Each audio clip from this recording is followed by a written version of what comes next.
আসসালামু আলাইকুম। বাংলাদেশ বেতার, সিলেট। সংবাদ পড়ছি শিমুল আক্তার।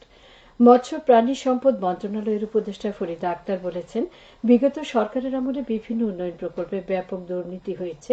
অনেক প্রকল্প বাস্তবায়ন না করে অর্থ আত্মসাৎ করা হয়েছে।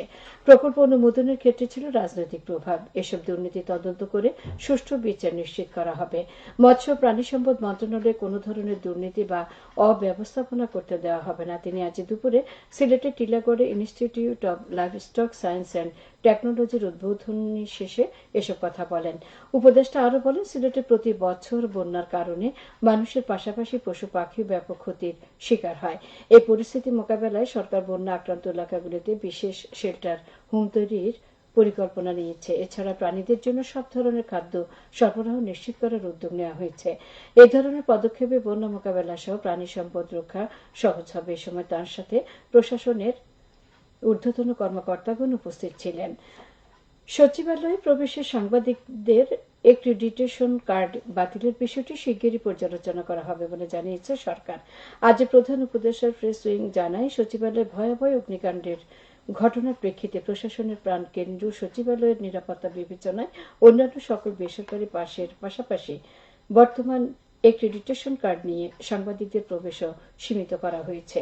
সরকার শিগগিরই বিদ্যমান প্রেস এক্রিডিটেশন কার্ডগুলো পর্যালোচনা করবে এবং নতুন এক্রিডিটেশন কার্ড ইস্যু করার জন্য তথ্য অধিদপ্তরের মাধ্যমে সকল স্থানীয় আন্তর্জাতিক সংবাদ মাধ্যমের কাছ থেকে নতুন এক্রিডিটেশন কার্ডের আবেদন আহ্বান করবে।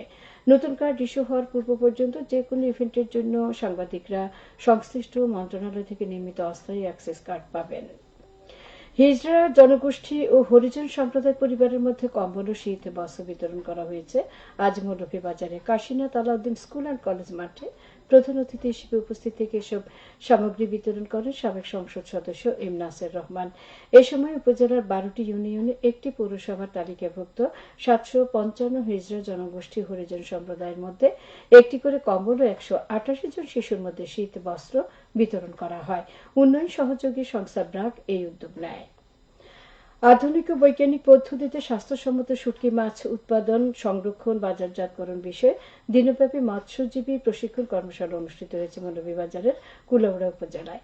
আজ উপজেলা মৎস্য অধিদপ্তরের প্রশিক্ষণ কেন্দ্রে প্রধান অতিথি হিসেবে উপস্থিত থেকে কর্মশালার উদ্বোধন করেন জেলা মৎস্য কর্মকর্তা ড মোহাম্মদ আরিফ হোসেন।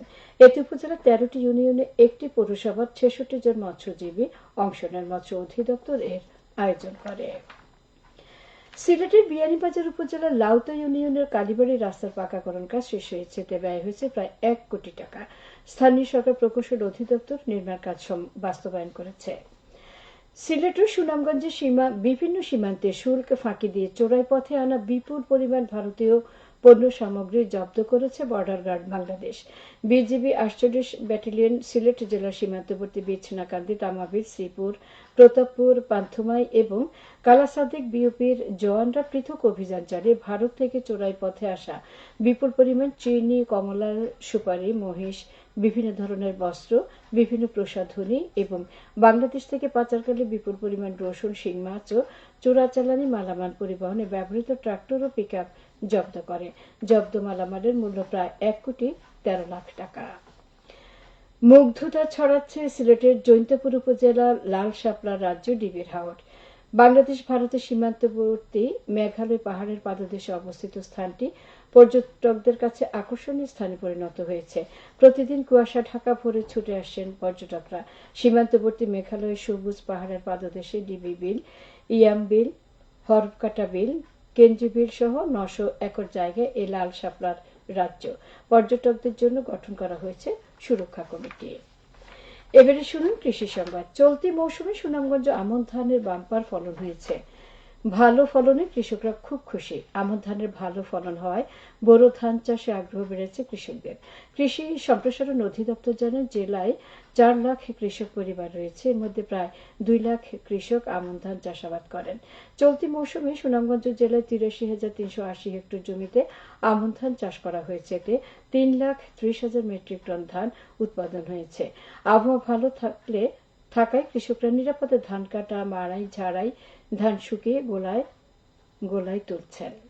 সবশেষে আবহাওয়া।